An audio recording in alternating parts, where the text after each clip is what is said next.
Johan, 5.6 tries up against a really confrontational and physical Worcester side. How delighted are you to get over the line today?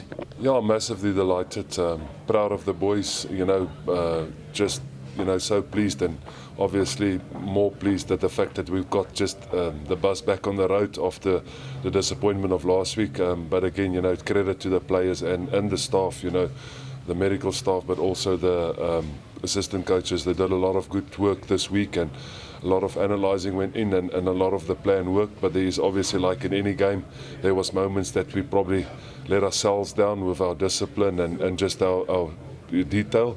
But we have to celebrate and enjoy this victory against a quality Worcester side. They've made it tough for every team, so we'll take it, and even more so the fact that we've got a bonus point out of it.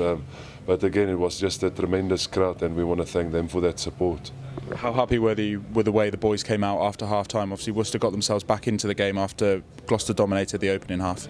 Yeah, we started perfectly as we planned, to put pressure on them, and then, like you said, we let it almost fell through by letting them in through some easy penalties. They built the score back to 1 point, and we half-time, the whole talk was how crucial the energy is going to be, for the next 10-15 minutes, and the accuracy. And credit to the players. Maybe that first few minutes we didn't do well. They had the first shot at goal, they missed it, but then since then, when we got that momentum going, we got the penalties in the half, we were quite accurate and scored a few tries and took the game away from them. I would say that last 10-15 minutes, obviously we know we let ourselves down by not finishing well and make them come back at us, but that's the nature of the competition. Teams will not back off and not lie down, and we hang in there, and everybody contributed, even the bench.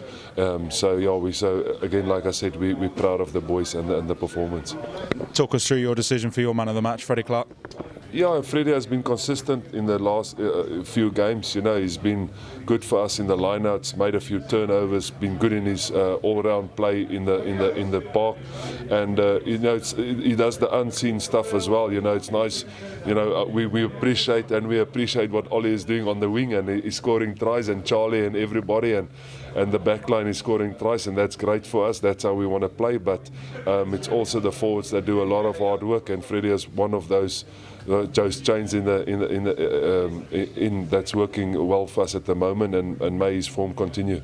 Franco Mostert coming off the bench, giving away 2 penalties in his first minute. What have you bought? Yeah, no, I mean, it's always difficult when you come on so late and you want to make a difference, and like he said to me afterwards, he said just they're quite strict because he got away from that. We would have got away from get away with that in Super Rugby, but he will get his feet. He was chucked in the deep end with only a few trainings, but we wanted to give him a bit of a rest as well, not playing too long. We were fortunate that Ed and Sav, could play and we could have replaced them only late. And now we had a bit of experience in front of the crowd, so hopefully he won't be as nervous going forward.